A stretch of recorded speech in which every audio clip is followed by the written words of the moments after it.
Jay, I want to talk about the cost of doing business. So, I was looking at a conversation on social media the other day, and a business owner was talking about, not just her LLC fees, but other fees that she had to include into her business. Now, we hear people talking about getting LLCs and logos and things like that, but outside of those things, what are some of the other costs that can be associated with starting a business legitimately?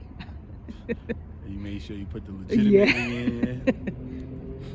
I mean, it's not a lot of costs. I mean, those are really the only costs to start a business. I mean, depending upon what kind of business you have, a restaurant costs a whole lot more than average business. Becoming a car salesman, like legitimately, and have an actual car dealership costs a lot of money. But like, you just want to start a regular service-based business, it's just as inexpensive as what they talking about, getting the fees and logos. People don't even get logos. A lot of times people don't feel like they need a website. They just say, I'm gonna use Facebook or whatever their preferred social media platform is. So it's the barrier to entry, actually, I believe, is too low at this point. You know what I'm saying? Because everybody's trying to get in it. The startup cost is not the problem. The problem is that they feel like once they pay the startup cost, that the cost is supposed to end. And that's where I think they lose. I was working with a client earlier, and I told her, I said, you can't be trying to make 6 figures and you only want to spend 10,000 on yourself. You know what I'm saying? Like, or on your business. Like, that's highway robbery. If everybody say all they got to do is show up someplace and they gonna get 100 grand, that's, wow. Everybody will be doing it like what they doing. Everybody listening to people thinking that all they gotta do is show up and they gonna get this money. But also, because 2 things can be true. If I told you that you gave me 10, 20,000, and for you giving me 10, 20,000, at the end of the year you'll get 100,000, everybody will go and break their neck to go get that. That's how it works. It just might not work as immediately that first year, but that's how it works.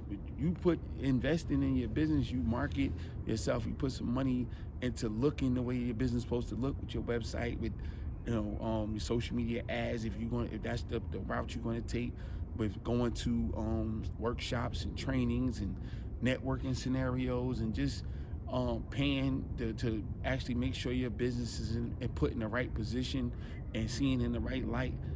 That thing comes back to money.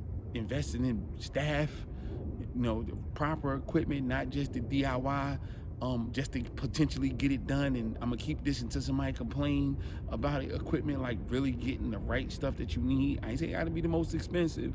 I remember those days of being a photographer, and I'm listening to everybody on YouTube, and they got $3,000 lights, you know what I'm saying, setups, and my setup ain't even $3,000 total. I had to learn that I can get what I need to get done with what I had, and then when the time presented itself and I had enough money, I was able to invest in bit better and more expensive materials. But at the end of the day, get the right stuff to make sure that you can get the job done and that your clientele will take you seriously. And that stuff usually costs money, and people don't want to hear that. I hear too many so-called established businesses, 2, 3, 4, 5 years in business, still trying to tell everybody the free way out. Go free. This people, go see these people, go see that people. They ain't gonna cost you nothing. Well, that's probably why they're still in the same boat that they in. Free got to go out the window after a while.